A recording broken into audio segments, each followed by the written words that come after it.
De Nueva Economía Forum, tengo el placer de darles de nuevo la bienvenida al Foro de la Nueva Economía que organizamos en esta ocasión con el patrocinio del BBVA.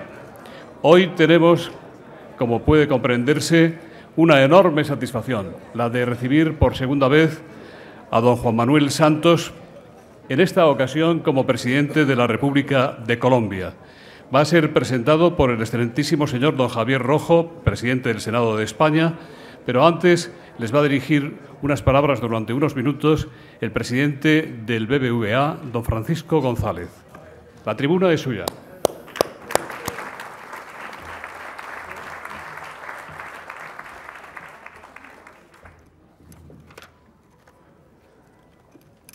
Señor presidente, presidente del Senado, querida ministra, ministros, señora, queridos amigos y amigas, muy buenos días a todos. Es un honor para nosotros contar hoy aquí con la presencia de don Juan Manuel Santos Calderón, presidente de la República de Colombia. Y para mí es un verdadero privilegio dar la bienvenida a uno de los políticos, me ponen aquí en mi discurso con más futuro, pero digo con más presente y futuro, porque no es ya un político de futuro, es un político de presente. Y, sin embargo, aparte de ser presidente de Colombia, creo que tiene un enorme futuro en el escenario político de Latinoamérica. El presidente Santos se encuentra en su primer año de gobierno y ha logrado estructurar una agenda ambiciosa e inteligente que ha presentado al Congreso Nacional con notable éxito, con reformas en los ámbitos de la política, de la salud, del empleo, de la atención a las víctimas y de la restitución de tierras. Reformas para la prosperidad, para proyectar a Colombia al mundo, para superar las huellas de la violencia y para consolidar la seguridad sobre la base de la estabilidad macroeconómica, el respeto a la ley y a la democracia. A muchos quizás les ha sorprendido este énfasis reformista del presidente. A mí no, porque conozco la trayectoria del presidente de hace unos cuantos años, cuando era precisamente ministro de Hacienda, que fue hace, calculo, unos 10 años aproximadamente. Por lo tanto, me gustaría dedicar unos minutos a destacar algunos aspectos de su vida pública. Y lo voy a hacer desde la perspectiva de nuestro banco, de BBVA, que es un inversor español que ha llegado hace más de 15 años a Colombia y ha visto muy de cerca, diría minuto a minuto, la transformación tan positiva del país y el papel del presidente Santos en la misma. El presidente Santos ha sido el actor principal en muchas de las reformas de los últimos 20 años y ha dirigido diferentes ministerios de gobierno en épocas cruciales para la economía y la seguridad de su país. A comienzos de los años 90 fue el primer ministro de Comercio Exterior y durante su mandato se diseñó y se puso en marcha todo el proceso de apertura de la economía colombiana. Más tarde, a finales de los años 90, ya como ministro de Hacienda y Crédito Público, se logró superar una crisis financiera y la más profunda recesión en 70 años, al tiempo que se sentaron las bases para una recuperación sostenible. Fueron días, me acuerdo, muy difíciles. Y durante los últimos años, Colombia ha logrado consolidar mejoras significativas en seguridad para sus ciudadanos e inversores. Y el presidente Santos ha tenido un papel muy importante en este proceso, primero impulsando una política de seguridad democrática y después dirigiendo su aplicación desde el Ministerio de Defensa Nacional. Después de afrontar durante muchos años los tremendos retos que impusieron el crimen organizado y las organizaciones terroristas, hoy se puede decir que se ha pasado esa página y que Colombia está escribiendo una nueva. Y creo que esto es una grata noticia para un país tan importante como Colombia. Colombia, por lo tanto, ya puede aspirar a tasas de crecimiento elevadas y, sobre todo, sostenibles y, por tanto, a ser destino de inversores institucionales o internacionales de primer nivel. Es un país estable, de presente y de futuro. Tiene una clase media en crecimiento, diversificación regional, la riqueza de sus recursos naturales y el recorrido de sus infraestructuras lo convierten en un país de oportunidades. El capital del mundo también lo ha visto así, y una muestra muy reciente de ello es el grado de inversión que le acaban de otorgar. Nos alegra mucho haber sido testigos activos de todos estos cambios tan positivos de Colombia. En BBVA iniciamos nuestra andadura en Colombia en el año 1966, adquirimos una de las entidades financieras más emblemáticas de aquel país, como era el Banco Ganadero. Apuesta que renovamos otra vez en el año 2005, con la compra de un gran banco, el banco hipotecario Gran Ahorrar, con lo que logramos posicionarnos en el segmento de financiación de vivienda, que es uno de los más importantes para el desarrollo de América Latina. Y recientemente hemos intensificado nuestra actividad a través de la Fundación BBVA para las microfinanzas, con la promoción de Bancamía, un banco dedicado a las microfinanzas productivas. Tenemos una presencia muy activa en toda Latinoamérica. En este momento, la Fundación está atendiendo aproximadamente unos 850.000 clientes y, particularmente en Colombia, es el sitio donde más presencia tiene. Y quiero decir aquí que hacemos unas microfinanzas de verdad, es decir, créditos a pequeños emprendedores y pequeñas emprendedoras, no créditos al consumo y, por supuesto, sin ánimo de lucro. A lo largo de todos estos años, BBVA ha logrado construir una oferta completa para los colombianos, que va desde los servicios bancarios a la administración de fondos de pensiones, todo el mundo de seguros, seguro general y seguro de vida, y también la gestión de activos. Y asimismo, colaboramos muy activamente con las políticas promovidas por el Gobierno nacional para la inclusión financiera, otro aspecto importante en los países emergentes. Pero sabíamos que un país con la extensión, diversidad y conectividad de Colombia no nos podíamos quedar en el modelo tradicional de la banca y hemos sido pioneros en la introducción de un aspecto de la nueva banca, que es la banca móvil, para ampliar el acceso de los colombianos al sistema financiero. Aquí me permiten ustedes un minuto, porque el tema de la tecnología y el tema de la banca del futuro es vital, no solamente para los países desarrollados, sino sobre todo para los países emergentes. Y estamos elaborando en BBVA un modelo de negocio físico-virtual con grandes plataformas informáticas que permiten pasar de modelos absolutamente convencionales a modelos virtuales. Y, por lo tanto, para los países que no tienen oficinas, podemos acercarnos a millones de clientes, potenciales clientes, sin necesidad de hacer todo el paso convencional de la oficina. Y eso en Colombia y en otros países va a tener una importancia decisiva en el futuro. Y BBVA, y quiero decirlo aquí, es uno de los 2 bancos del mundo que está trabajando en esto y que lleva una ventaja considerable a toda la banca internacional. También tenemos en Colombia como no banca de empresas y banca de familias. Tenemos el segmento de banca de empresas ha aumentado el 23% el año pasado y tenemos una presencia enorme en la banca hipotecaria, como decía antes, aproximadamente el 20% del mercado, y financiar vivienda es uno de los aspectos más bonitos de la banca, porque la vivienda es una parte de la cohesión social de todas las sociedades. Y en este terreno hemos utilizado nuestra gran experiencia en el mundo de la vivienda en España y en otros países para trasladar nuestra experiencia a Colombia. Al final del año pasado, como saben ustedes, Colombia se enfrentó a la crisis invernal más fuerte de los últimos 40 años y, siguiendo nuestra vocación de promoción del sector agroalimentario que venía del Banco Ganadero, hemos apoyado, cómo no, las necesidades de financiación para atender los retos humanitarios y de reconstrucción que supuso esa tragedia. En otro tema crucial para la economía colombiana, como es la generación de empleo de calidad, también tratamos de poner nuestro granito de arena. Estamos empleando en este momento en Colombia 5.700 personas y creciendo, y BBVA Colombia es, dentro del grupo BBVA en todo el mundo, es donde el clima laboral está más adelantado. Es la segunda entidad del grupo que tiene el mejor clima laboral del mundo. En nuestro compromiso por el desarrollo de las sociedades donde estamos presentes, aplicamos también una política de responsabilidad corporativa a la que destinamos el 1% de todos nuestros ingresos, beneficios anuales, y en Colombia hemos invertido hasta la fecha 8 millones de euros y estamos dando 10.000 becas a niños y niñas dentro de los programas de becas de integración. La labor del banco en Colombia está muy reconocida, tengo que decirlo aquí. En el año 2010, The Banker nos otorgó por 3er año consecutivo el premio al mejor banco en Colombia, y Latin Finance el mejor banco en cuanto a buenas prácticas de gobierno corporativo, responsabilidad social y ética. En BBVA también estamos comprometidos con uno de los objetivos más importantes del gobierno del presidente Santos, cuál es la formalización laboral y empresarial y la inclusión financiera. Yo creo que este es uno de los grandes retos que merece la pena abordar, porque no solo va a contribuir al crecimiento económico, sino también va a mejorar la vida de las personas. Bancarizar a las personas que estén dentro del sistema es uno de los grandes objetivos del Gobierno y nosotros, por supuesto, estamos apoyándolo. Como pueden ver ustedes, nuestra presencia en Colombia ha sido muy gratificante y estoy seguro de que bajo el mandato del presidente Santos lo va a ser mucho más, gracias a las reformas que está impulsando y que van a fortalecer la capacidad de crecimiento del país. Termino. Como presidente del Grupo BBVA, quisiera aprovechar esta ocasión para destacar nuestro firme compromiso con Colombia. Nosotros, presidente, se lo quiero decir aquí, somos inversores de largo plazo y ojalá podamos invertir más. Queremos seguir comprando más cosas y haciendo más cosas y, desde luego, estamos dispuestos a afrontar cualquier tipo de inversión que se nos presente. El problema es que Colombia va tan bien que nadie quiere vender. Pero bueno, si algún día alguien quiere vender, nosotros estaremos ahí. Yo estoy convencido de que el brillante futuro que le auguramos con el presidente Santos al frente volverá a confirmar que acertamos plenamente cuando apostamos por esta gran nación.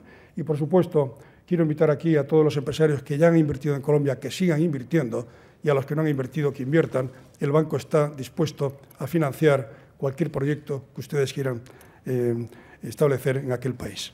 Muchas gracias, presidente, por estar aquí y ahora le cedo la palabra al presidente del Senado, Javier Rojo. Muchas gracias.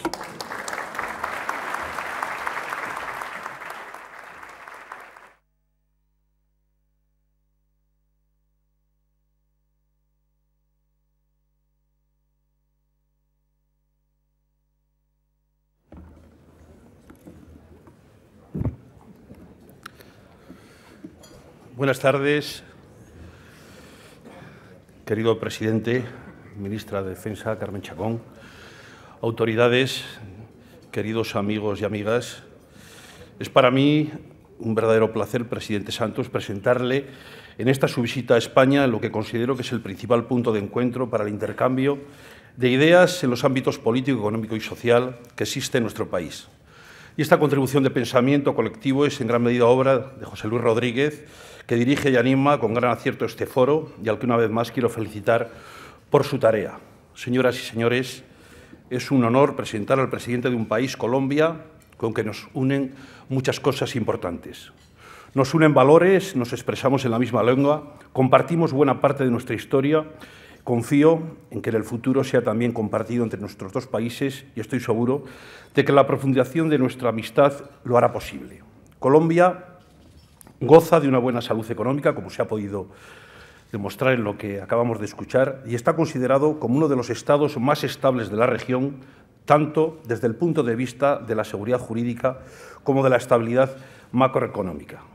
Su principal activo es, sin duda, su gente. Cuenta con unos cuadros profesionales de primer nivel y con una alta promoción de mano de obra cualificada.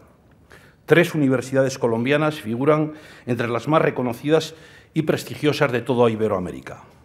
Todo ello le ha permitido contar con un clima económico y político muy favorable a la inversión privada con proyección de futuro. Tan es así que el Banco Mundial, en su informe Time Business del 2009, clasificó a Colombia como el segundo país mejor posicionado de América Latina y el que más reformas ha realizado para facilitar la creación de negocios de esta región. Queridos amigos, si somos capaces de encontrar aspectos positivos a la crisis de la economía mundial, uno de ellos es que comenzamos a aceptar puntos de vista diferentes, visiones diferentes, ancladas en respectivas experiencias. Desde este material está hecha la democracia, del diálogo entre diferentes, del diálogo entre los afines y también con los adversarios, del diálogo con y entre los ciudadanos sobre aquello que afecta a nuestro destino colectivo. Si la aceptación de la diversidad es uno de los aspectos positivos de la crisis, otro es sin duda el hecho de que América Latina sea una de las mejores regiones mundiales en resistir su embate que más está aportando a la recuperación mundial. En 2010 experimentó un crecimiento en el entorno del 6% y está, por tanto, en el grupo que lidera dicha recuperación. Desde ese reconocimiento de la diversidad, España confía en Colombia y apuesta decididamente por su futuro. Prueba de ello es nuestro acuerdo de asociación estratégica que consagra la profundización de nuestras relaciones en todos los ámbitos. También en materia de cooperación estamos comprometidos con Colombia y lo estamos mediante proyectos dirigidos al esfuerzo de la gobernanza democrática y a la promoción de los derechos humanos, la cultura de paz, la igualdad de hombres y mujeres, el desarrollo económico sostenible, el medio ambiente y el patrimonio como generador de desarrollo. Pues bien, este es el atrezno. Ahora me toca presentar al protagonista, a Juan Manuel Santos Calderón. Puede decirse que él en todo es superlativo. Es presidente de Colombia desde el 7 de agosto de 2010, tras ganar unas elecciones en las que logró el mayor número de votos de los últimos 50 años.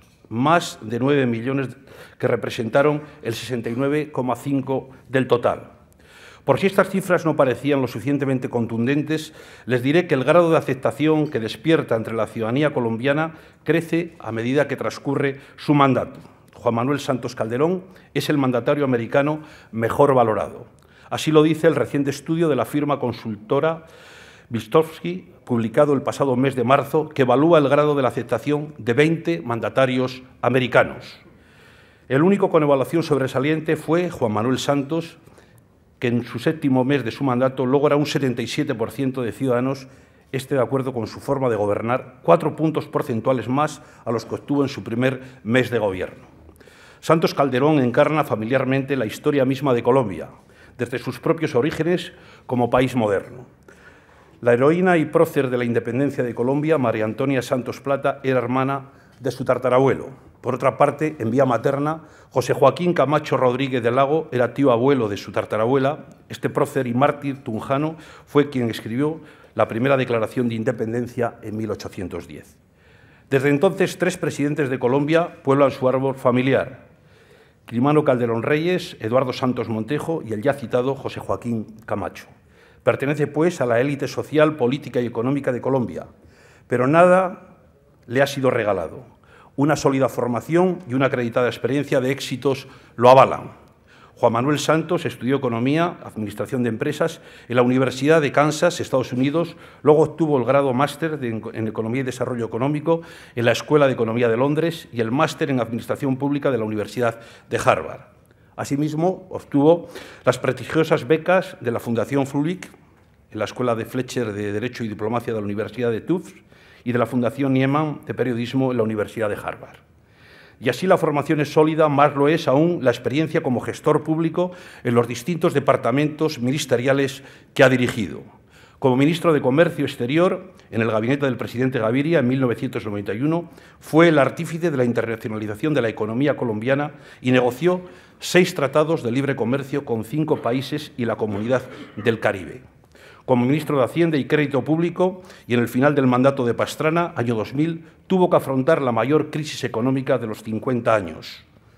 Con su gestión evitó una suspensión de pagos que hubiese sido catastrófica y modificó el régimen de transferencias territoriales que garantizó recursos para la educación y la salud de su país. Y más recientemente, entre el 2006 y 2009, como ministro de Defensa Nacional, fue el estratega y ejecutor de la política de seguridad democrática del presidente Uribe, que causó a las FARC las mayores derrotas militares y políticas de su historia, al igual que a los otros grupos terroristas, la delincuencia común y el narcotráfico. Juan Manuel Santos Calderón dirige el Partido Social de Unidad Nacional, o Partido de la U, como se le conoce coloquialmente, del que fue cofundador. Estado de bienestar, seguridad democrática y Estado comunitario son los pilares ideológicos del Partido de la U, junto con el papel de la familia como base de la sociedad. Pero sí hay algo que mejor define la posición ideológica del presidente Santos, que tiene un fuerte ascendente liberal, es la tercera vía, a la que ya dedicó una amplia reflexión en su libro La tercera vía, una alternativa para Colombia, publicado en 1999. En él colaboró con Tony Blair, con el que les une una profunda amistad que proviene del tiempo en que representó a Colombia ante la Organización Internacional del Café en Londres, donde permaneció aproximadamente 10 años. El presidente Santos está firmemente convencido que después de la crisis económica de 2008, la tercera vía está más viva que nunca. Propugna como lema en su acción de gobierno el mercado donde sea posible, el Estado hasta donde sea necesario. Toda una declaración de intenciones que él reafirma en su lucha contra la pobreza. Su compromiso con los más pobres de Colombia le ha hecho fijar como objetivos mínimos el que cada familia cuente al menos con un miembro que tenga trabajo formal y, por otro lado, a continuar con los programas sociales con objeto de sacar por lo menos 7 millones de colombianos de la pobreza y a 4 millones de la indigencia. Trabaja para fortalecer la seguridad democrática y cree que los verdaderos instrumentos para combatir la corrupción son el buen gobierno, la transparencia y la honestidad. en 1994, que era la Fundación Buen Gobierno, con el propósito de elevar la discusión del debate público, promover la creación de espacios de convergencia entre el sector público y el sector privado y llevar a cabo una labor investigadora y práctica destinada a mejorar la gobernabilidad del país a nivel nacional, regional y municipal. Por eso se afana en buscar espacios para la democracia, en trabajar de manera compartida con una democracia moderna, fuerte, con partidos sólidos y representativos. Una democracia que se asiente en una cultura ciudadana que reconozca y fortalezca los valores democráticos en la sociedad, en definitiva, una democracia de calidad. Es consciente de la enorme importancia que tiene el mejorar la calidad de la democracia, porque al hacerlo se mejora la calidad y la eficacia de las instituciones. Y mejorar la calidad de las instituciones es un requisito fundamental para un país mejor. Señor presidente, entre las cosas que nuestros dos países comparten se halla el terrible azote de la violencia. Usted sabe mejor que nadie el sufrimiento que el terrorismo supone para cualquier nación y por eso me entenderá si le digo sinceramente de corazón que comparto con su país el lamento por tantas vidas segadas inútilmente. Pero compartimos también la esperanza de un pronto final de esa lacra porque sabemos que las políticas que hemos puesto en marcha son las acertadas. En España ha contribuido la eficacia policial, la firmeza de los tribunales y de las leyes que los políticos aprobamos y los jueces han aplicado con rigor. Ha contribuido vitalmente la actuación decidida de la comunidad internacional que ha sabido cerrar espacios de impunidad para los terroristas en su retaguardia. Pero sobre todo a ello ha contribuido la rebeldía de la sociedad civil de los ciudadanos y la firmeza de sus gobiernos. En Colombia, la política de seguridad democrática de la que usted es artífice está ofreciendo notorios e internacionalmente reconocidos logros en la erradicación de la violencia que ha hecho sufrir tanto a su país. La lucha contra el terrorismo, contra el narcotráfico y en favor de los más sólidos valores democráticos siempre contará con el apoyo firme y decidido de España. Así ha sido con los esfuerzos e iniciativas de los diferentes gobiernos de Colombia en esa dirección. Frente al terrorismo, siempre injustificable y condenable, contamos con la fortaleza y la superioridad moral de la democracia y del Estado de Derecho, capaz de asegurar un espacio amplio de libertad, de justicia y de paz. Querido presidente, nada más. Bienvenido a España y suya es la tribuna. Muchas gracias.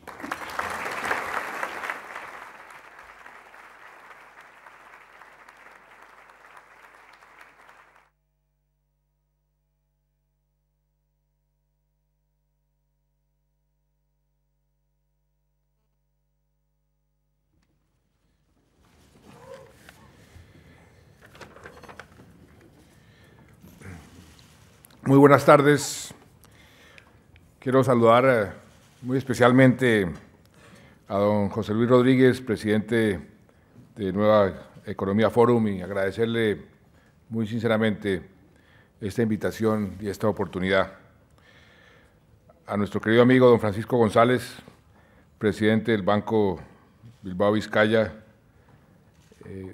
que además tiene una gran importancia y actividad en nuestro país. A don Javier Rojo, presidente del Senado, muchas gracias por su introducción y sus generosas palabras. Y a otra querida amiga, doña Carmen Chacón Piqueras, ministra de Defensa de España, a quien conocí el día después de la Operación Jaque, que vine a Madrid y desfilamos juntos.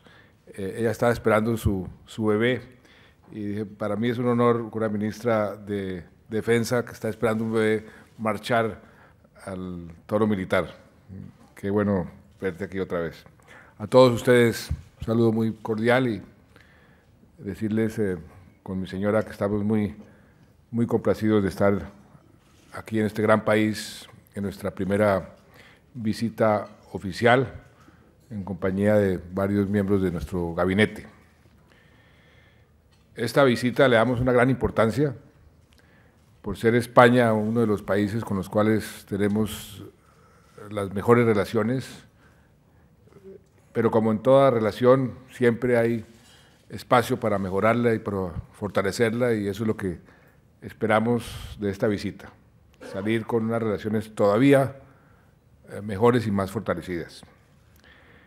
Permítanme brevemente compartir con ustedes nuestra visión sobre lo que queremos de Colombia y donde esperamos que los españoles, los empresarios españoles, pero los españoles en general, participen de esa visión y compartan con nosotros ese futuro halagüeño que estamos viendo para nuestro país. La economía internacional está pasando por una situación compleja.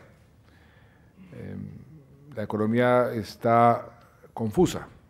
Tenemos los problemas del Medio Oriente, del norte de África, el precio del petróleo sigue subiendo. Tenemos las consecuencias de ese terrible desastre que está viviendo el Japón, que es una de las economías más grandes del mundo. Tenemos los problemas que España y el resto de Europa están sufriendo como coletazo de esa crisis del año 2008, coletazo que ha significado un crecimiento muy lento de las economías que tradicionalmente eran el motor del crecimiento de la economía mundial. Hemos visto el día de ayer cómo el Fondo Monetario le advierte a Estados Unidos el peligro que tiene para esa economía y para el mundo mantener un déficit de esa magnitud que tiene hoy Estados Unidos.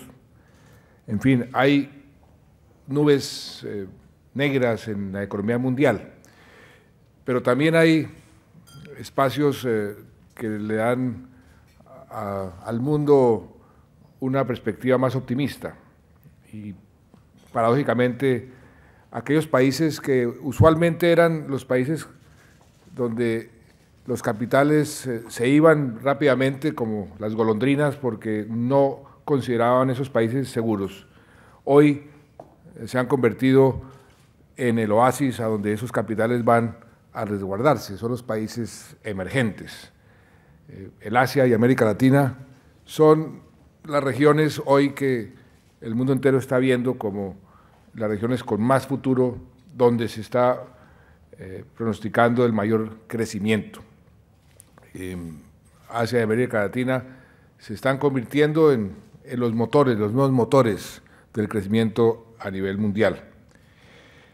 Los países emergentes, que hace pocos años representaban el 20% del PIB, hoy representan el 30% y muy pronto van a representar el 35% o el 40% si las tendencias de la economía mundial siguen como las hemos visto en los últimos años.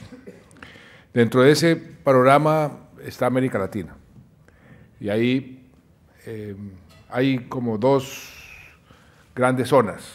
En la última reunión de la Asamblea del Banco Interamericano de Desarrollo, los economistas del banco hicieron una presentación bastante interesante diciendo cómo América Latina se dividía como en dos, así lo llamaron, dos clústeres, el clúster México y el clúster Brasil, y enumeraron los países que estaban debajo de cada uno de esos clústeres. Pues bien, dentro de esa división de América Latina, Colombia está exactamente en la mitad. Único país de Sudamérica que tiene costa en el Pacífico y costa en el Mar Caribe. Y estamos jugando el papel de bisagra de esos dos grandes clústeres en América Latina. Una bisagra que queremos que cada día tenga más dinamismo, que cada día tenga mayor atracción para la inversión extranjera que tanto necesitamos, que tanto necesita cualquier país si quiere crecer y si quiere tener un futuro promisorio. Un periodista me preguntaba hace unos días que por qué yo había sido elegido con los principios del presidente Uribe como un gobierno que iba a continuar con esas políticas, pero que cuando llegué al poder cambié de manera de pensar y por qué estoy aplicando políticas diferentes. Esa pregunta está equivocada. La forma de preguntar es equivocada. Si algo estamos haciendo en este momento es precisamente continuar con las políticas fundamentales que puso en marcha el presidente Uribe, quien aquí en este mismo salón, hace algún tiempo, hace un par de años, esbozó en forma muy clara su visión sobre Colombia. Y él tenía una forma de proyectar lo que él quería hacer en Colombia. Y tenía 3 ejes fundamentales. Y voy a tratar de explicarles por qué en Colombia no ha habido solución de continuidad, todo lo contrario. Lo que estamos haciendo es continuando con una política acertada que puso en marcha el presidente Uribe, pero agregándole valor a esa política, precisamente porque el éxito que ha tenido Colombia en los últimos años en materia de seguridad nos ha permitido y nos podemos dar el lujo de agregar en nuestra agenda otros temas que antes no eran prioritarios. El presidente Uribe, aquí mismo, dijo que su política podía resumirse en 3 temas fundamentales: el tema de la seguridad democrática, el tema de la confianza inversionista y el tema de la cohesión social. Pues bien, lo que quiero explicarles a ustedes es que esos 3 temas son temas que mi gobierno está continuando y fortaleciendo. Y le estamos agregando algunos ingredientes para que esas 3 políticas sean más exitosas. En el tema de la seguridad democrática, la palabra democrática no es un simple adjetivo.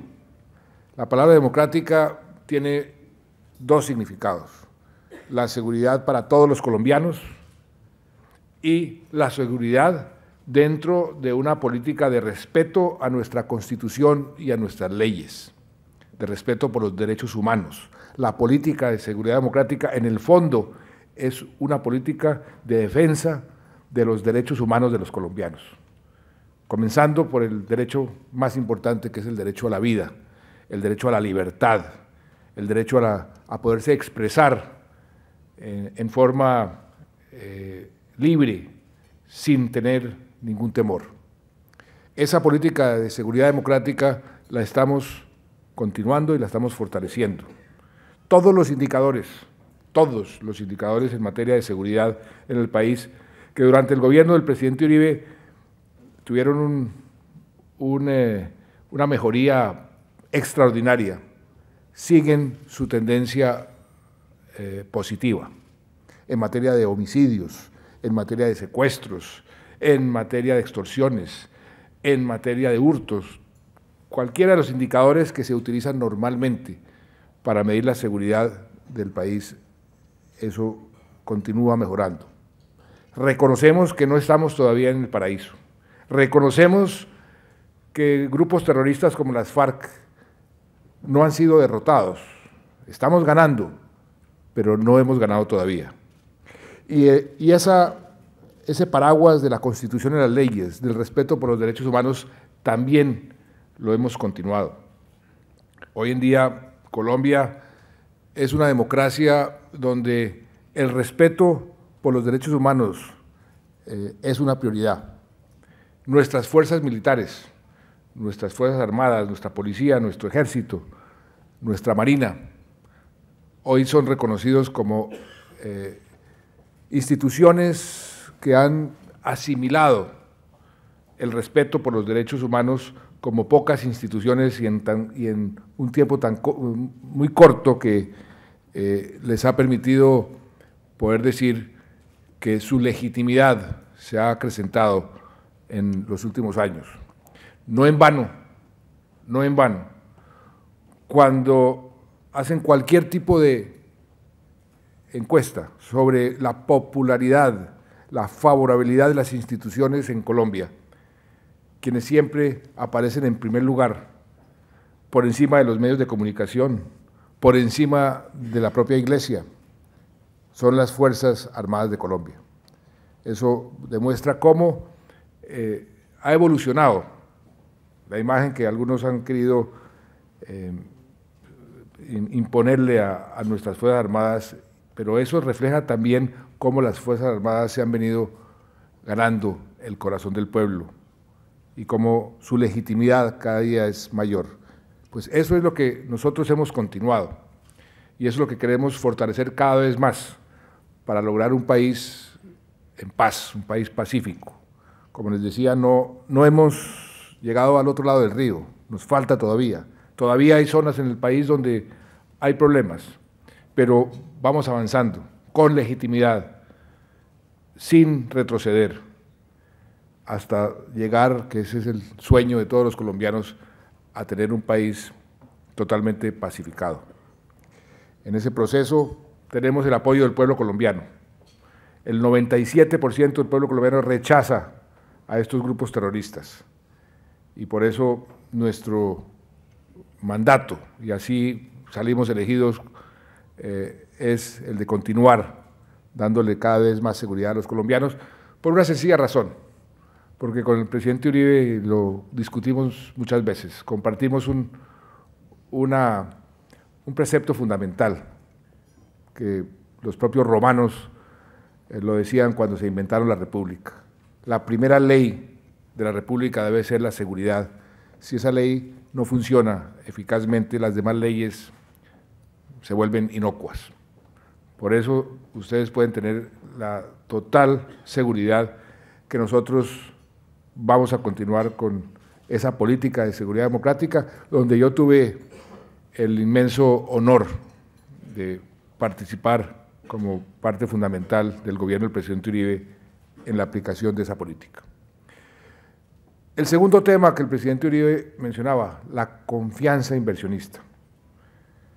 Eso es exactamente lo que hemos venido haciendo en estos últimos 8 meses, tratando de abonar el terreno para que los inversionistas del mundo entero, entre ellos los españoles, vean a nuestro país como un país donde vale la pena invertir, donde vale la pena arriesgar sus capitales, donde vale la pena ir a producir, porque eso para nosotros es el fundamento de la competencia en un mundo cada vez más globalizado.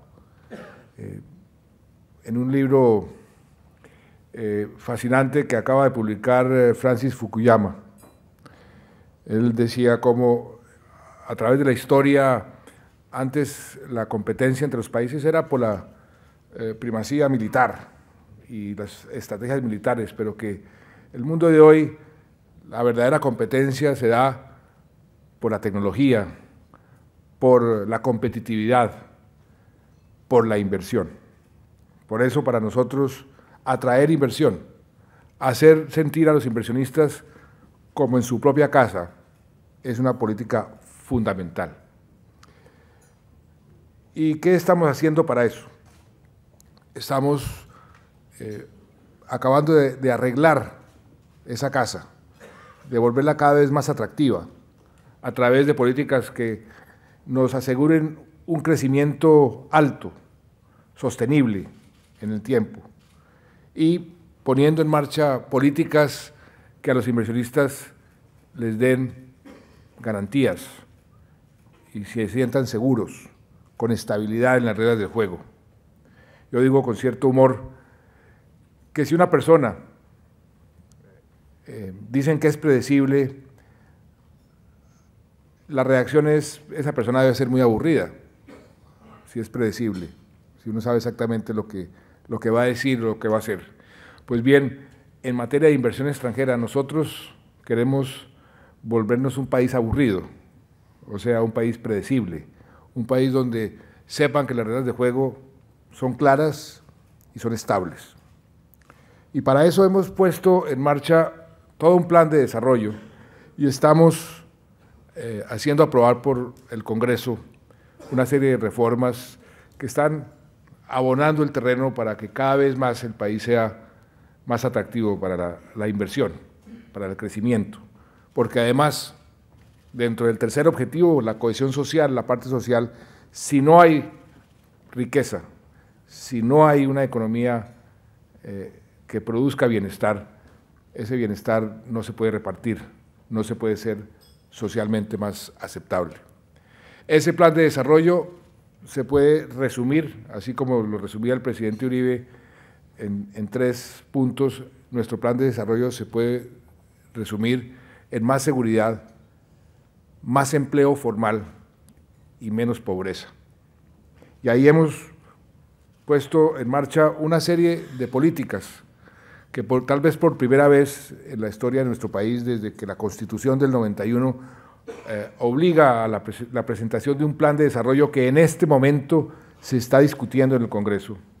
Por primera vez se ha elaborado un plan de desarrollo coherente, que se complementa, los diferentes capítulos del plan tienen una relación íntima, una correlación uno con el otro. Antes el plan de desarrollo era una sumatoria de lo que cada sector necesitaba o pensaba que iba a hacer. En este plan lo que hemos hecho es que sea un plan integral, donde todo sea como un motor, donde todo esté coordinado con el resto. Por eso es coherente, y ese plan lo estamos haciendo aprobar en el Congreso, que dicho sea de paso, creo que otro de las estrellas que tenemos en este momento, porque la gente dice que las estrellas están alineadas sobre Colombia, una de esas estrellas es la gobernabilidad. Logramos en el Congreso y en el país generar un gobierno de que hemos llamado de unidad nacional. Los 4 partidos principales, los partidos políticos, están respaldando la política del gobierno, están respaldando ese plan de desarrollo.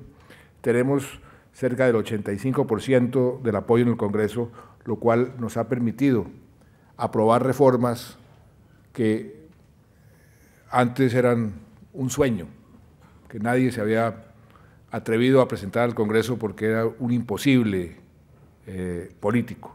Pues hoy las estamos haciendo aprobar por fin, reformas como por ejemplo el régimen de regalías, para distribuir mejor unas crecientes regalías que estamos recibiendo por la inversión que está llegando en minería, en petróleo. Una reforma que tiene que ver con el ordenamiento territorial, para que el desarrollo sea un desarrollo concebido por regiones, que es un desarrollo mucho más efectivo. 19 veces se ha presentado esa reforma y 19 veces ha fracasado. Pues esta vez no va a fracasar, ya tenemos unas mayorías amplias para poder aprobar esa reforma. En fin, tenemos esa gobernabilidad por fortuna y queremos aprovecharla para seguir abonando el terreno y mejorando la casa para que esa inversión extranjera e inversión también nacional sea cada vez mayor. Ya hemos tenido un éxito importante, somos el país en América Latina con el crecimiento más alto en inversión extranjera de cualquier país. Pero ese liderazgo lo queremos mantener y acrecentar. Ese plan de desarrollo requiere una serie de condiciones. Una de ellas es un crecimiento alto, un crecimiento sostenido. Y el crecimiento no se da por generación espontánea. El crecimiento no se da simplemente porque uno dice, aquí hay unos planes coherentes y entonces el crecimiento se produce. No, la historia nos ha enseñado, y sobre todo la crisis que algunos países han vivido en los últimos años, que el mercado solo no es la solución. Por eso, como lo dijo el señor Rojas, aquí lo que yo pienso es que la tercera vía, donde el Estado se hace presente cuando el mercado no funciona, que ese esa situación, en el caso de mi país, sí que lo necesitamos. Dejar que el mercado opere, pero cuando no opera, tenemos que poner al Estado a funcionar. Un Estado efectivo, un Estado con buen gobierno, un Estado transparente. Ese es el tema de la próxima cumbre iberoamericana. En América Latina sí que necesitamos mejorar la eficacia de nuestros estados y estamos haciendo unas reformas profundas dentro del Estado colombiano. Yo he tenido esa obsesión desde el inicio de mi carrera pública. Tengo una fundación que se llama la Fundación Buen Gobierno, dedicada a hacer que el Estado sea efectivo. Si uno tiene un Estado efectivo y un mercado cada vez funcionando mejor, ahí se producen los resultados. Y en ese orden de ideas, pues hemos identificado las fuentes del crecimiento. El Estado tiene que, por lo menos, identificar esas fuentes de crecimiento y darle ciertos estímulos. Y identificamos 5 fuentes de crecimiento económico para ese crecimiento sostenible como condición básica para poder tener buenos resultados en el plan de desarrollo, 5 sectores que hemos llamado las locomotoras. 3 de ellos son sectores donde estamos rezagados como país, donde simplemente desatrasarnos ya representa un paso importantísimo. Un sector es el sector de la vivienda, donde tenemos un déficit creciente en número de viviendas frente a la demanda de la población. Ahí ya tenemos en marcha un plan para duplicar por lo menos el número de viviendas y ese sector de la construcción jalona 32 industrias más. Es un gran generador de crecimiento económico. Un segundo sector es el sector de la infraestructura. La infraestructura en Colombia está muy atrasada. Ahí los empresarios españoles sí que nos pueden ayudar y hay unas oportunidades enormes. Lo que España hizo en materia de infraestructura en un tiempo relativamente corto es algo que nosotros queremos hacer en Colombia. Y por eso uno de los propósitos fundamentales y concretos de esta visita es decirles a los empresarios españoles que tienen que ver con la infraestructura que hoy, donde hay lucro cesante, y hay bastante lucro cesante porque el crecimiento aquí en España y en Europa no es el mejor, donde hay capacidad ociosa, allá en Colombia hay una gran demanda y ahí hay una enorme oportunidad para hacer negocios productivos y ganar de lado y lado grandes beneficios. Esa infraestructura en carreteras, en puertos, en aeropuertos, infraestructura en materia de tecnología, toda esa infraestructura es la que queremos nosotros adelantar y fortalecer. Una tercera locomotora es la industria agropecuaria, el campo. Colombia es uno de los pocos países del mundo con un terreno amplio para aumentar la producción de alimentos en un mundo que está entrando en una crisis de alimentos, crisis que se va a agravar a medida que pasa el tiempo, porque a medida que pasa el tiempo, más chinos, más indios, más indonesios, más latinoamericanos van a entrar a ser consumidores de alimentos. Y ahí hay una gran oportunidad. Colombia tiene una vocación agrícola y, como les decía, una tierra amplia, fértil para producir alimentos sin sacrificar nuestros bosques tropicales. Ahí hay otra locomotora muy atractiva y muy interesante. Una tercera locomotora una cuarta locomotora tiene que ver también con la minería y el petróleo. Colombia tiene una gran oportunidad de crecer su inversión en minería y en petróleo. Esa locomotora ya va marchando a un ritmo bastante aceptable, 12, 13, 14% está creciendo, pero ahí está concentrada una parte importante de la inversión en este momento. Queremos diversificarla en otros sectores para no incurrir para no sufrir de la enfermedad holandesa pero ahí hay también una gran oportunidad. Y la quinta locomotora es la innovación. América Latina en general tiene una productividad de su economía muy baja. Solamente haciendo las cosas mejor, innovando, el potencial de crecimiento de América Latina es enorme, y en Colombia también. Y por eso estamos, por ejemplo, en la reforma a las regalías, la única destinación específica de unas regalías crecientes y muy importantes, el 10% la vamos a dedicar por Constitución a la ciencia y a la tecnología. Y eso nos debe dar una base para ser cada vez más innovadores, y eso hace que la economía sea cada vez más productiva y más competitiva. Esas 5 locomotoras, vivienda, infraestructura, sector agrícola, la minería y el petróleo y la innovación, deben sostener la economía con un crecimiento por encima del 5,5%. Este año esperamos crecer por encima del 5,5%, ojalá al 6%. Y eso jalona unos vagones del comercio, de la industria. Donde queremos es generar empleo, y empleo formal. Uno de los grandes retos que tenemos nosotros es el empleo formal. La informalidad de la economía es un obstáculo para la sostenibilidad de nuestro crecimiento en el largo plazo. Y ahí estamos también queriendo aprender mucho de España. España formalizó su economía también en un tiempo relativamente corto. Y ahí tenemos un desafío muy importante. Esas locomotoras y ese crecimiento, pues también tenemos que traducirlo en bienestar para la mayoría de los colombianos.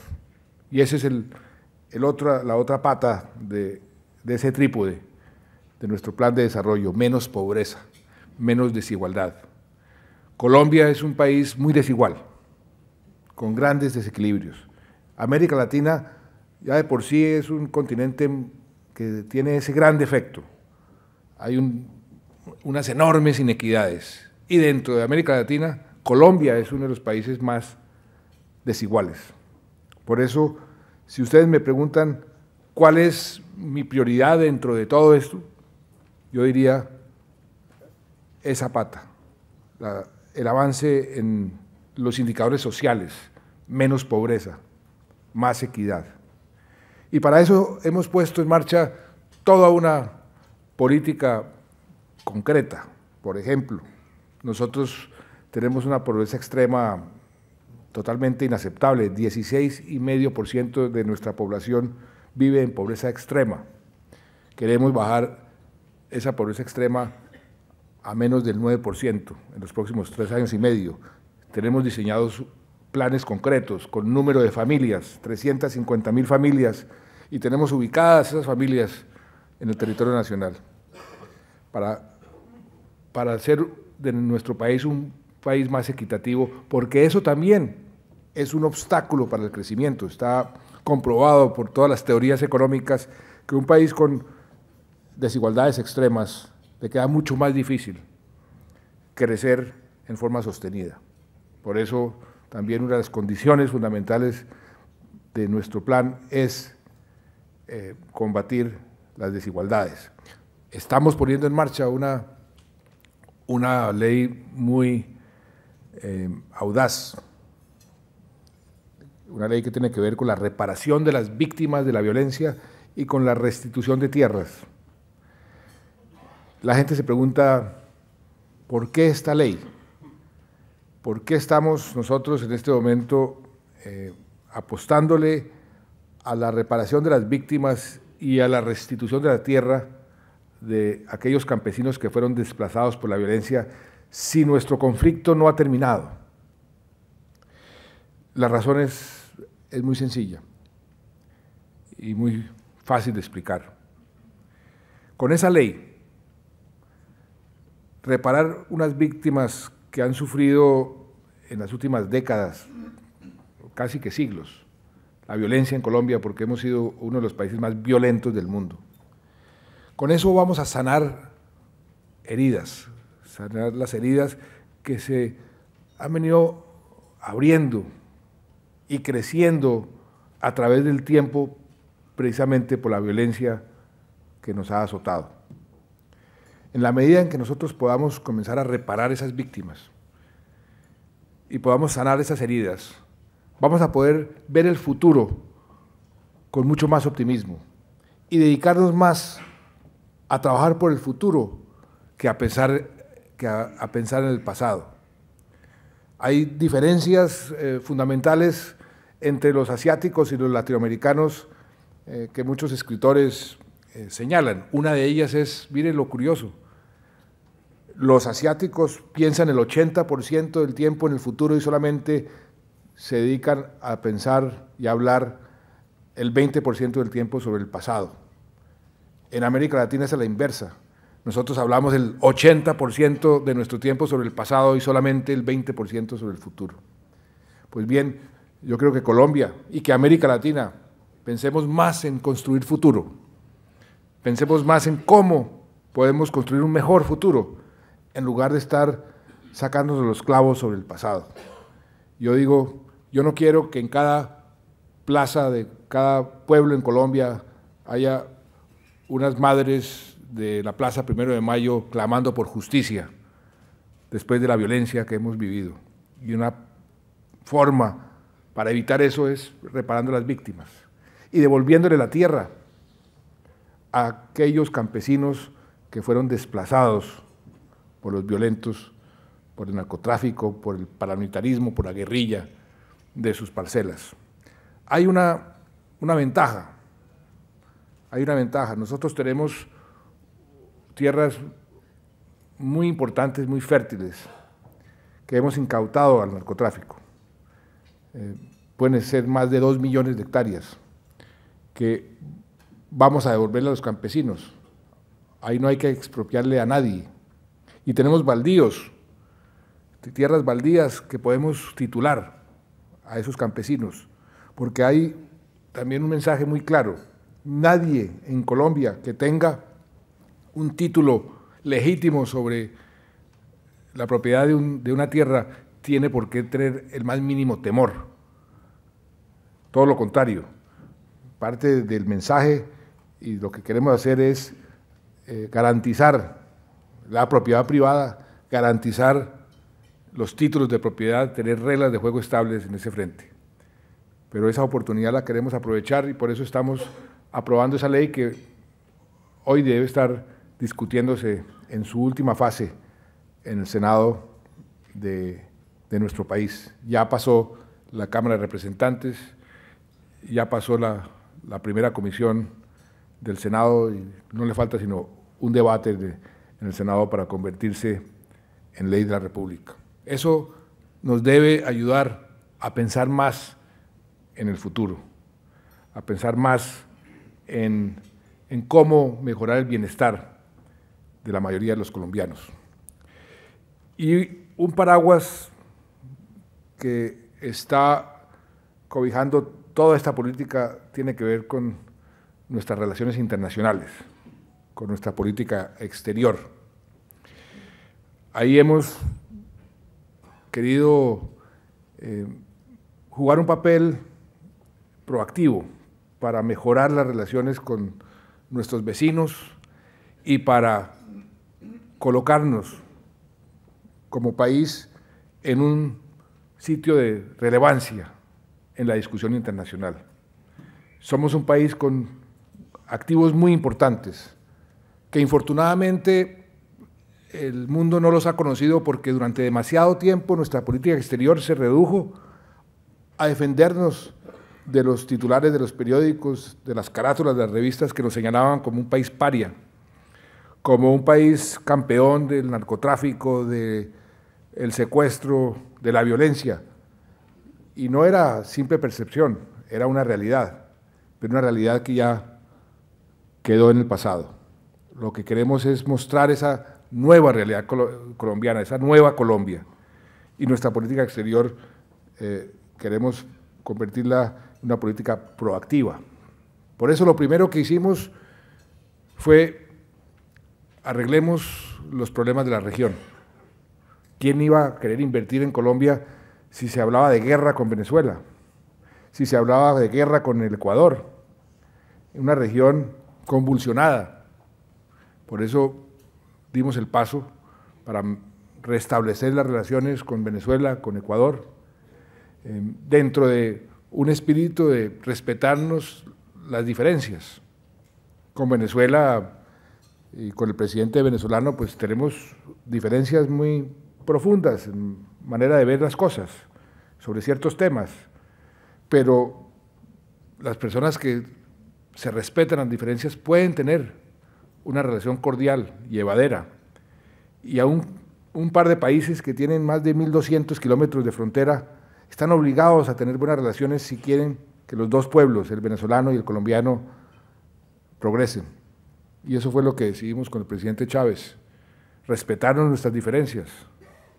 Él puede tener una idea sobre lo que significa el papel de la propiedad privada en su modelo de desarrollo, yo tengo otra. Nos respetamos esas diferencias, pero nos podemos poner de acuerdo en cooperar en aquellos asuntos que nos convienen a los dos países, a los dos pueblos, y en eso estamos.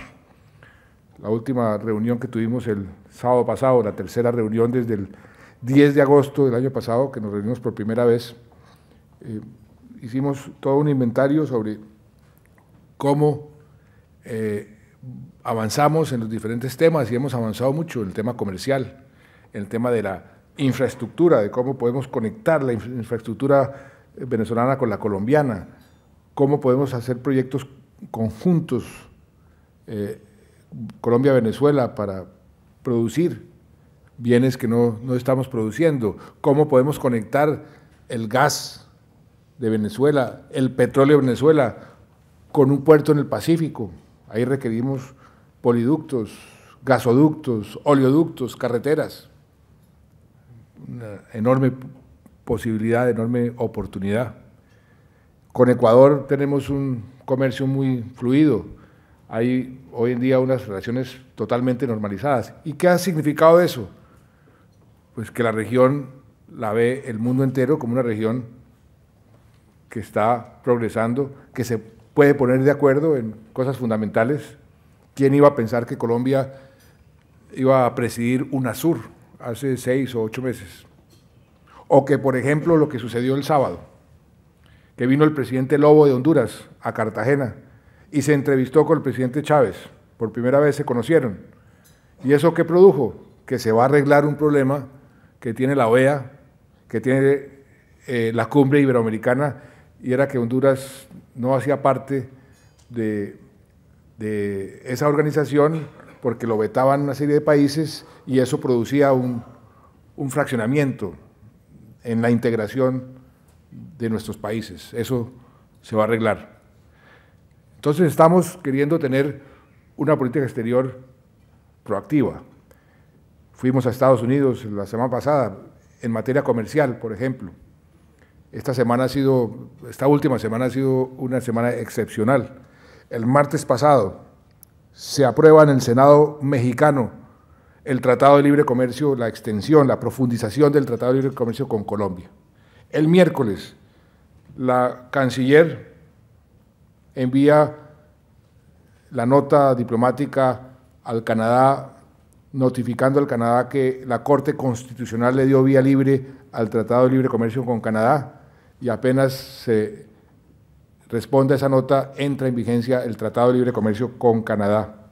El jueves me reúno con el presidente Obama y se le da luz verde, por fin, a un sueño que teníamos nosotros, no de hace 5 años cuando se firmó el acuerdo, de hace casi 20 años cuando se creó el Ministerio de Comercio Exterior, porque el acuerdo de libre comercio para nosotros con Estados Unidos era una prioridad de nuestra política internacional y política económica y comercial.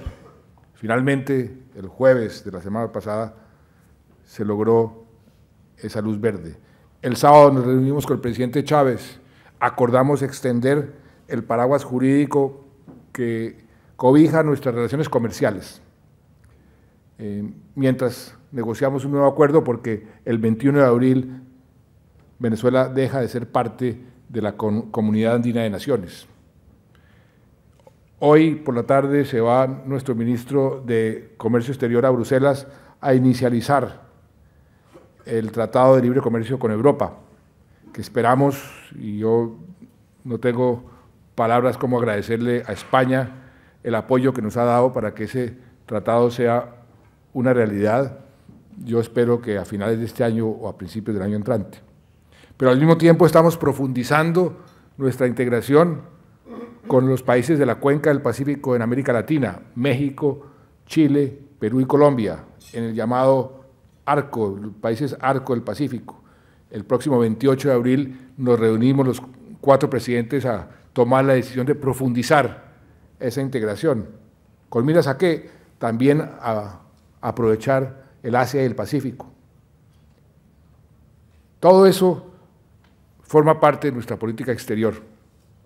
En materia de medio ambiente, donde Colombia es uno de los países más ricos del mundo, del planeta. Somos el país más rico en biodiversidad por kilómetro cuadrado del planeta, en un mundo que está sufriendo el cambio climático, las consecuencias de nuestra irresponsabilidad, la de la humanidad frente al medio ambiente. Queremos ser relevantes en esa discusión. De manera que todo este plan de desarrollo, todos estos objetivos que queremos, pues tienen que estar también cobijados por una política exterior coherente y consecuente. Y eso es lo que estamos elaborando. O sea que tenemos claro para dónde queremos ir. Creemos que tenemos unas circunstancias favorables. Queremos aprovechar esas circunstancias. Me decía, no ahora que lo vi, pero hace algunos meses, Felipe González me decía, los pueblos solamente de vez en cuando se le alinean los astros. Si no aprovechan que los astros están alineados para tomar las decisiones correctas, la historia después los va a juzgar y los va a juzgar mal.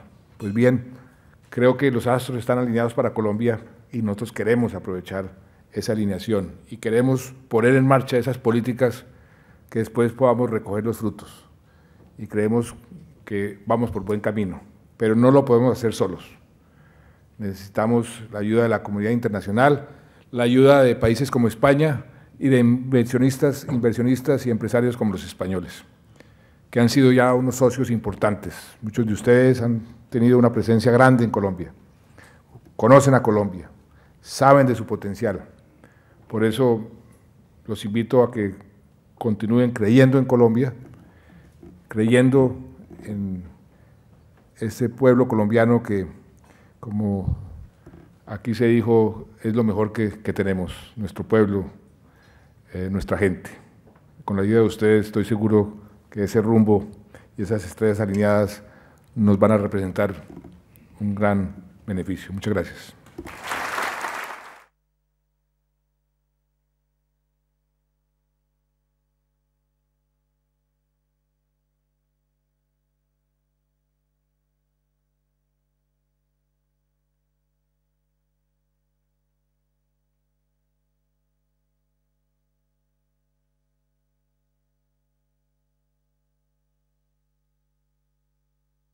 Del café, pero yo les ruego el mayor silencio y el menor ruido posible para que podamos llevar a cabo el coloquio con el señor presidente Santos, al que le ruego que por favor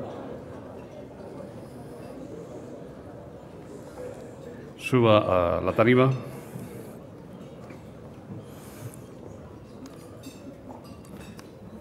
Señor presidente, tengo, además de muchas preguntas, varias notas y mensajes de colombianos incluso y de muchos españoles que quieren que le transmita sus felicitaciones por la calidad de su discurso.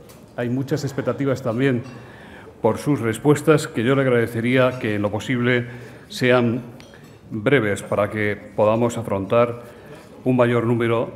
Ya pido desde luego disculpas porque todas será imposible manejarlas. Si le parece, empezamos por estas, que seguramente le serán familiares, porque son temas que se le están planteando durante su visita oficial. Freya Marchesi, de Intereconomía, José Sainz, de Associated Press, le preguntan qué relación existe entre ETA y las FARC. Considera que Chávez ha tenido una actitud pasiva frente al terrorismo y, en particular, con ETA. El presidente dijo esta mañana que Venezuela ya no albergaba campamentos de las FARC. ¿Dónde cree que se encuentran ahora los líderes de las FARC? ¿Se puede pensar que están en algún punto de Colombia? ¿No tiene una pregunta más fácil?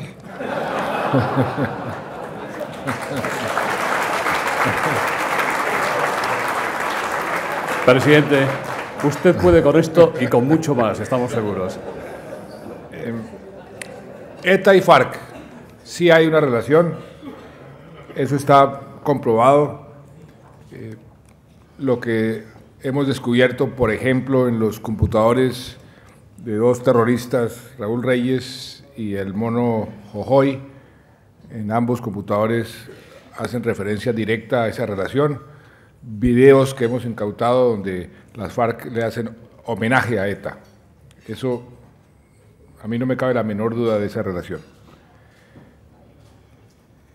La respuesta que yo di esta mañana en Televisión Española frente a la pregunta de que si los campamentos que el presidente Uribe denunció seguían donde él dijo que estaban, mi respuesta es: ahí no están, porque hemos comprobado que esos campamentos no están.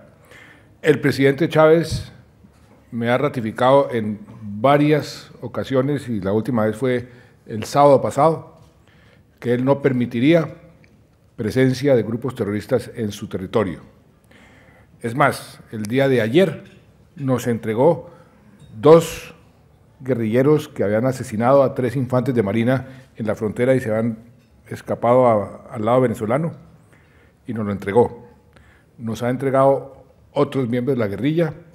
Hemos visto actividad de guerrilleros de las FARC y del ELN cada vez más activa en la frontera, es decir, los hemos visto trasladándose a Colombia. Y esa manifestación del presidente Chávez, que no permitirá presencia de guerrilleros en su territorio, de campamentos de guerrilleros para atacar a Colombia, yo le creo y confío que continúe cumpliendo su palabra. ¿Podría hacernos, ahora que está a punto de concluir su visita oficial, un resumen de la misma, la visita a Su Majestad, la reunión con el presidente del Gobierno, la reunión que ha mantenido usted con los empresarios esta mañana, con la COE y con las cámaras de comercio? Pues yo resumiría esta visita como una visita estupenda. Con Su Majestad el Rey, él ha sido siempre una persona muy amiga de Colombia, nos recibió con una gran generosidad. La reina estuvo en Colombia hace un par de semanas, acogió a mi señora con también gran generosidad, razón por la cual no tenemos sino gratitud. El presidente Zapatero, ayer por la tarde hicimos una revisión de todos los programas de cooperación y los temas que tradicionalmente han unido a Colombia y a España, y ahí hemos identificado, como en toda relación, áreas donde podemos fortalecer el intercambio tanto comercial como de inversiones como cultural, porque nosotros apreciamos enormemente el aporte también en el campo cultural que España le ha hecho siempre a Colombia. Con los empresarios hicimos también un repaso de las oportunidades enormes que hay para los empresarios españoles y para Colombia con los empresarios españoles. O sea que yo vuelo esta tarde a Alemania muy satisfecho por el resultado de la visita.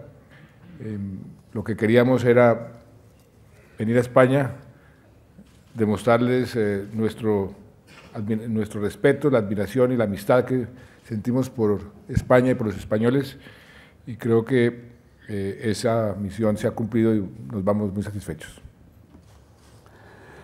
Dionisio García Carrero, del Senado, le pregunta cómo valora los resultados electorales de Perú celebrados el pasado domingo. Esta es de las menos fáciles, ¿no? Antonio José Fernández le pregunta si ante una victoria de Humala en Perú puede entrar el continente en una carrera de rearme. Consuelo Álvarez de Toledo, del portal Infolatán, dice: ¿cómo influirán los resultados de Perú, sea Humala o Fujimori elegido presidente, en la política regional y en el arco del Pacífico?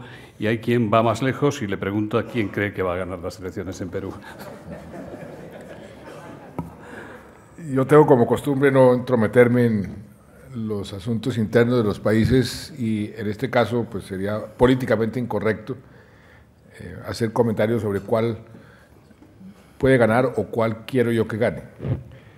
Lo único que les diría a estas alturas es que Perú ha hecho una demostración importante de su democracia. Los resultados fueron unos resultados que todo el mundo aceptó.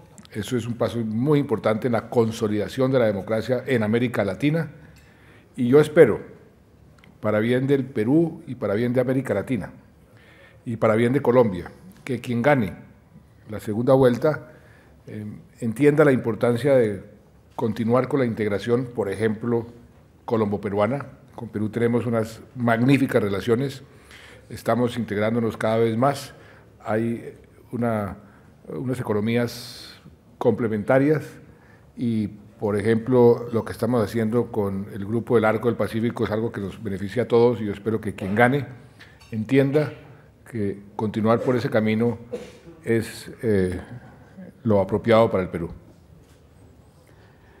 Del Real Instituto Elcano, Carlos Malamud le pregunta cuáles son los pros y los contras de extraditar al narco venezolano a Venezuela y no a Estados Unidos. Pedro González le pregunta: ¿los 16 acuerdos firmados con Hugo Chávez significan el completo final de las tensiones entre Colombia y Venezuela? La extradición de este criminal Maclet es una extradición como todas las extradiciones que hemos hecho, más de 1.200 a Estados Unidos y muchas a España y a otros países, producto de un íntimo convencimiento y la aplicación en Colombia de la Constitución y las leyes. Con Venezuela tenemos un tratado de extradición, no tenemos tratado de extradición con Estados Unidos. El tratado de extradición con Venezuela dice expresamente que en situaciones como las que se han presentado tiene prevalencia quien haga el requerimiento de extradición primero, y Venezuela hizo esa solicitud primero. En nuestro Código de Procedimiento Penal dice expresamente, además me conozco el artículo de memoria, 505, artículo 505, dice que en situaciones como la que tenemos en este momento, tiene prevalencia el país que solicite al criminal por el crimen más grave.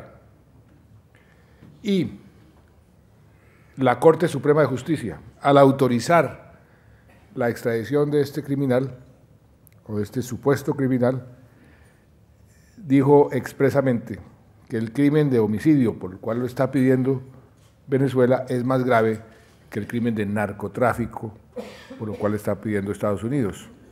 Como dicen en mi país, más claro no canta un gallo.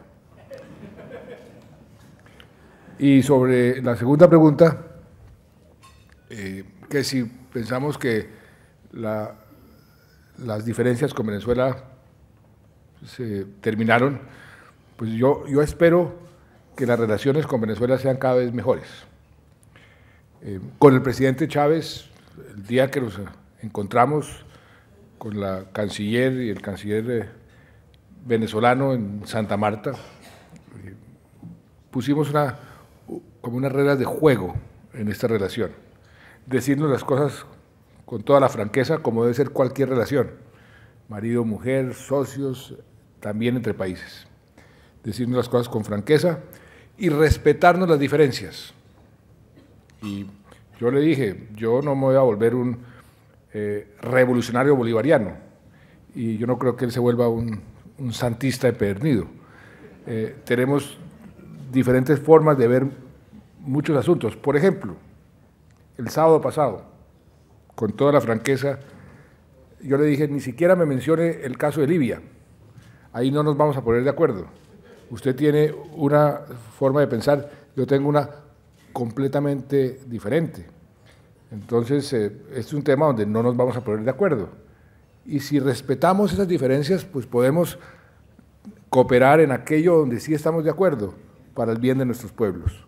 Y creo que eso es lo que estamos haciendo y yo espero continuar con esa relación y ojalá se genere cada vez más confianza para que haya cada vez más cooperación, porque eso es lo que le conviene al pueblo venezolano y al pueblo colombiano. Presidente, Colombia preside el Consejo de Seguridad de Naciones Unidas. ¿Es un sabor agridulce el que se siente con una responsabilidad de ese tipo? Pues es una inmensa responsabilidad. Afortunadamente tenemos una canciller con polo a tierra, que tiene una cancillería muy capaz. Todos los temas que se están discutiendo en el Consejo de Seguridad son temas complejos. El tema de Libia, el tema de Costa de Marfil, que ya fue resuelto el día de ayer, el tema de Somalia, pusimos de presente el tema de Haití, un tema que en cierta forma se había olvidado, y el mundo, la comunidad internacional, pero sobre todo América Latina tiene una gran responsabilidad con Haití y Naciones Unidas también, porque Naciones Unidas tiene un mandato sobre Haití y sería un fracaso para todo el mundo que ese país no pudiera resurgir después de semejante tragedia que vivió. Pero es un papel que estamos jugando con toda la seriedad, la responsabilidad, y esperamos que en los próximos 2 años al final puedan decir que Colombia hizo un papel decoroso y responsable ante la comunidad internacional. Presidente, se ha dicho que el juez Baltasar Garzón será nombrado asesor del gobierno colombiano. ¿No cree que esta designación, de ser cierta, podría ser vista aquí como un balón de oxígeno al juez Garzón en momentos en que está siendo objeto de procesos judiciales importantes? Yo conocí al juez Baltasar Garzón porque tengo el honor de pertenecer a una institución que creo que es muy importante, que se llama el Centro de Toledo para la Paz. Aquí está Shlomo Ben-Ami, que fue quien me llevó a ser parte de ese centro. Y cuando el presidente Uribe vino en junio a una visita de Estado, me acuerdo muy bien porque fue antes del ataque terrorista en Londres, porque aquí volamos a Londres, yo vine acompañándolo sin estar todavía de ministro. El presidente tuvo la oportunidad de sentarse en el Centro de Toledo para la Paz a exponer su política de reincorporar al más de 30.000 paramilitares que estaban en armas a la vida civil a través de una ley que se llamó la Ley de Justicia y Paz. Nadie creía en esa ley. Tenía, por razones políticas internas, estaba satanizada, estaba estigmatizada. Y el juez Baltasar Garzón tuvo la entereza y la honestidad de escuchar al presidente Uribe y decir, ¿sabe qué? Esa ley me parece que es una ley que tiene un gran contenido y vamos a tratar de buscar la forma de legitimarla a nivel internacional. Pues bien, gracias a esa ley, Colombia logró desmovilizar 30.000 paramilitares. El juez Baltasar Garzón fue una persona supremamente positiva y contribuyó a esa política del presidente Uribe y creo que estamos en deuda en ese sentido con el juez Baltasar Garzón. El juez Baltasar Garzón ha sido una de las personas que más ha debilitado a ETA por su conocimiento sobre la forma como se financia y cómo opera a ETA y el crimen organizado. Esa experiencia a nosotros nos sirve muchísimo para nuestra lucha contra las FARC y contra el terrorismo. La forma como se financia el terrorismo y la forma como la corrupción contribuye al terrorismo es algo que nosotros queremos combatir y el conocimiento del juez Baltasar Garzón para nosotros es útil en ese frente. El juez Baltasar Garzón viene recomendado ni más ni menos que por el fiscal de la Corte Penal Internacional, quien fue expresamente a Bogotá a decirme, mire, aquí hay una oportunidad para Colombia en el proceso que estamos viviendo. El juez Baltasar Garzón es asesor del fiscal de la Corte Penal Internacional y sería muy interesante que a ustedes los pudiera ayudar en el proceso que ustedes están emprendiendo, cosa que a mí me parece también muy útil. El problema del juez Baltasar Garzón con las Cortes españolas es un problema entre el juez Baltasar Garzón y las Cortes españolas. Yo no me voy a meter ahí. Pero si yo puedo aprovechar, que va a ser a través de la OEA, del conocimiento y la experiencia del juez Baltasar Garzón, lo haré. Óscar Dávila dice, presidente, ¿qué plan concreto existe para mejorar las infraestructuras que son fundamentales para generar interés en los inversionistas extranjeros? También le pregunta José María Villarroel si apoya al Gobierno Nacional de Colombia el desarrollo del metro de Bogotá y qué contactos hay con empresas españolas para este plan. La respuesta es sí, el Gobierno colombiano apoya la construcción del metro de Bogotá, así lo expresamos en una reunión que tuvimos con el alcalde hace menos de un mes. Lo que hemos dicho es que eso se tiene que hacer con todo el cuidado y el profesionalismo del caso, es una inversión muy grande. Las empresas españolas, por supuesto, que están bienvenidas a competir por la construcción de ese metro, como ustedes se imaginarán, hay empresas del mundo entero que están interesadas en participar en la construcción del metro, como están interesadas en participar en la construcción de buena parte de nuestra infraestructura.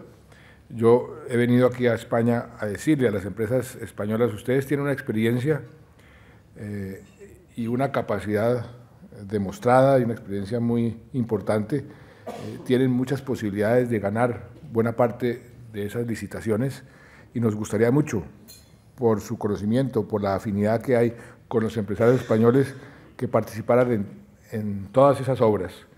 Pero, por supuesto, que son competencias, licitaciones, donde el que haga las propuestas más adecuadas se lleva el premio.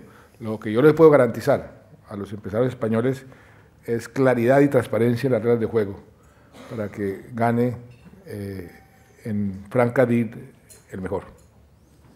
Vicente Domingo le pregunta cómo afrontará su gobierno el fortalecimiento de las energías renovables y limpias después de Japón. Y Luz Herrera Pérez dice, Colombia es un país privilegiado de energías naturales. ¿Cuál es su política de externalización de esas energías y de inversión extranjera en ellas? En este sentido, es muy importante la presencia de dos empresas españolas, Endesa y Gas Natural Fenosa, con proyectos muy singulares. Colombia tiene el privilegio de ser un país muy rico en energía, de todo tipo. Tenemos petróleo, estamos creciendo nuestra producción de petróleo, empresas españolas están participando. Repsol tiene, por ejemplo, una gran presencia en Colombia y está haciendo asociaciones con Ecopetrol muy importantes. Yo espero que Colombia esté produciendo muy pronto más de 1 millón de barriles diarios. Por otro lado, carbón, somos el segundo exportador del mundo en carbón, y no cualquier carbón, un carbón metalúrgico, un carbón de muy alta calidad. Hay un gran interés por parte de Brasil, de China, en el carbón colombiano, inclusive en la infraestructura para sacar el carbón, que no todo está en la costa del Caribe, sino hay unos grandes yacimientos de carbón en el centro del país que no tienen infraestructura adecuada para sacarlo, y mucha gente está interesada en construir esa infraestructura. Nuestra riqueza en materia de agua, Colombia es el tercer país más rico en agua del mundo, por cada 100.000 habitantes, por cada habitante. Tenemos más agua en Colombia que Estados Unidos sin Alaska. Tenemos más agua en Colombia que la India. Y por eso somos un país productor de energía hidráulica, que es una energía relativamente barata. Estamos construyendo la infraestructura para exportar energía hacia el norte y hacia el sur. Con Panamá hemos hecho un acuerdo para construir una interconexión eléctrica con Panamá y de ahí esperamos llegar hasta México. Se están comprando por parte de empresas colombianas, distribuidoras de energía en Guatemala y en Centroamérica en general. Y hacia el sur, con el presidente Piñera, hemos hablado, están muy interesados en la energía colombiana, electricidad colombiana, por unos desarrollos mineros que tienen al norte de Chile. Ya la canciller y el ministro de Minas y Energía se ha reunido con sus contrapartes en Ecuador y en Perú para construir esa infraestructura y poder exportar energía hacia el sur. Ya estamos exportando energía y vendiendo energía a Ecuador. Cerca del 20% de la energía de Ecuador ha sido suministrada en un momento dado por Colombia y ya hay un acuerdo para seguir penetrando los mercados del sur. La energía hidráulica a esos precios ha hecho más difícil el desarrollo de dos tipos de energía que a nosotros nos interesa muchísimo desarrollar y que España tiene un especial peso específico en esa tecnología, que es la energía solar. Tenemos sitios en Colombia donde es privilegiado la intensidad del sol y energía eólica. En el norte del país, en el departamento de La Guajira, que es el punto más al norte de Sudamérica, esa región es privilegiada para el desarrollo de energía eólica y yo espero que empresas españolas con empresas colombianas o ellas solas nos ayuden a desarrollar esas energías alternativas porque creemos que, como les decía en la charla, una de las locomotoras es la parte de minería y energía y ahí somos un país con un gran potencial. El senador don Luis Fraga dice, ¿puede la despenalización de la droga acabar con el narcotráfico, es decir, los terroristas de las FARC?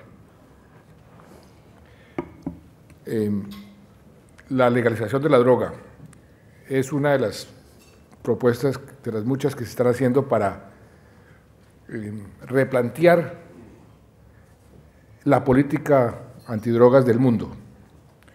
Y quiero hacer énfasis en del mundo, porque ningún país puede luchar contra el narcotráfico por sí solo. En Colombia tal vez ha sido el país del mundo entero que más ha luchado contra el tráfico de drogas y que más ha sufrido el tráfico de drogas. Nosotros en esa lucha hemos perdido nuestros mejores políticos, nuestros mejores policías, nuestros mejores jueces, nuestros mejores periodistas. Hemos logrado doblegar los grandes carteles, pero el negocio sigue, y el negocio sigue financiando los grupos violentos en Colombia, y nuestro éxito ha significado un creciente problema en nuestros vecinos, en Centroamérica, en México, en el Caribe, por una sencilla razón, y me da pena ser tan franco. Mientras sigan consumiendo cocaína aquí en Madrid, en Londres, en Nueva York, el problema va a seguir. Entonces, mientras el mundo entero no se ponga de acuerdo con una política alternativa, a Colombia no le queda otra alternativa que seguir combatiendo, porque para nosotros sí es un problema de seguridad nacional. Pero ojalá que el mundo abra ese debate y Colombia estará de primero, participando en el debate sobre cualquier alternativa donde puede estar incluida la legalización. Ya vamos a ir terminando. Yolanda Vega, de Amnistía Internacional, Enrique Santiago, de Izquierda Unida, y Francisco José Alonso Rodríguez, de la Federación Española de Derechos Humanos, le hacen varias preguntas. Yo la voy a sintetizar en esta. ¿Tiene pensado el Gobierno colombiano implementar un plan integral para poner fin a las violaciones de los derechos humanos? Hace rato hay un plan integral para poner fin a la violación de los derechos humanos. Desde el gobierno anterior, el presidente Uribe siempre estuvo muy pendiente de que la política de derechos humanos y de defensa de los derechos humanos fuese una política integral. Esa política la hemos continuado y fortalecido en nuestro gobierno.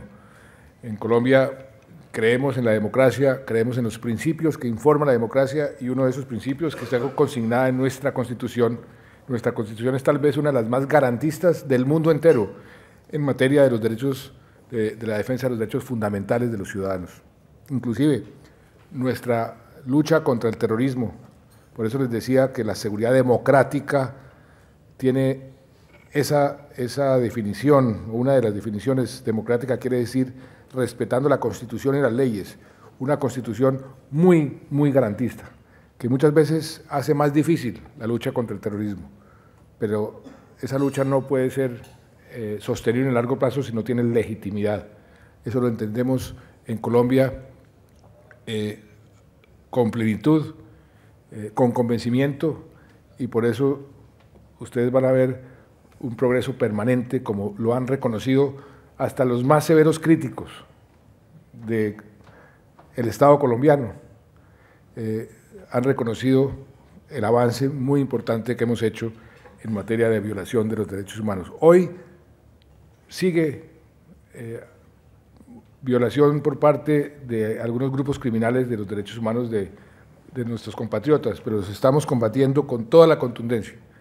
Nunca ha sido una política de Estado y nunca, por supuesto, será una política de Estado, todo lo contrario. El Estado está para defender los derechos fundamentales de la población y eso es parte de nuestras prioridades. Presidente, usted y su hermano son periodistas galardonados en España por su trabajo. Su padre recibió el Premio Príncipe de Asturias como editor del diario El Tiempo, hoy editado por el Grupo Planeta, que preside el señor Lara, que está presente con nosotros, y le preguntan, en Colombia tendrán en breve que optar por un nuevo canal de televisión. ¿Tendrá acento español? Prisa, don Juan Luis Cebrián está aquí con nosotros. ¿O Planeta, señor Lara? ¿O tendrá acento venezolano, el señor Cisneros?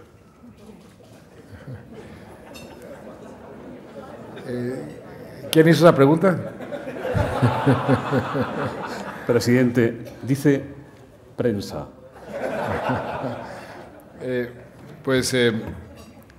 Estamos estudiando la situación jurídica que en este momento tiene la Comisión Nacional de Televisión.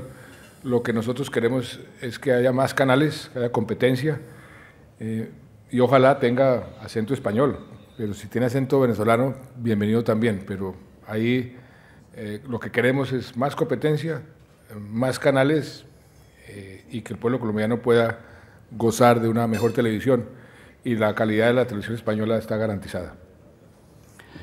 Muchísimas gracias, querido presidente, por estar hoy con nosotros por segunda vez. En nombre de BBVA, un momentito, por favor, y del Foro de la Nueva Economía. Estos almuerzos suelen finalizar con un brindis que yo voy a proponer que haga la señora ministra de Defensa española, con la que usted tiene ya una vieja amistad.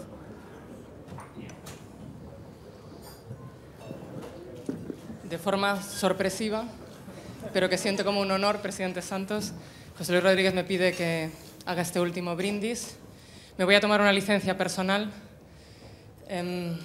Amigo Juan Manuel, sabes que en España estamos ahora mismo en el momento más débil de la banda terrorista ETA, más cerca de su fin que nunca. Vamos a seguir luchando en todos los frentes para ver cuanto antes ese fin, pero sabemos los españoles que lo hemos hecho juntos, pero no solos. Y como yo también recuerdo el primer día que te conocí, quiero agradecerte personalmente tu activa, y quiero subrayarlo, activa colaboración con España en la lucha contra ETA. Y por eso me gustaría, con todos ustedes, levantar la copa y brindar por esa nueva Colombia que ha llamado el presidente, que casi en menos de una década ha conseguido ser la Colombia que preside UNASUR, que preside el Consejo de Seguridad de Naciones Unidas y que está muy firmemente dirigida y direccionada hacia, como tú mismo nos decías, la seguridad democrática, la confianza inversionista y la cohesión social. Aquí nos tienes, presidente, a toda España. Gracias, Carmen. Salud.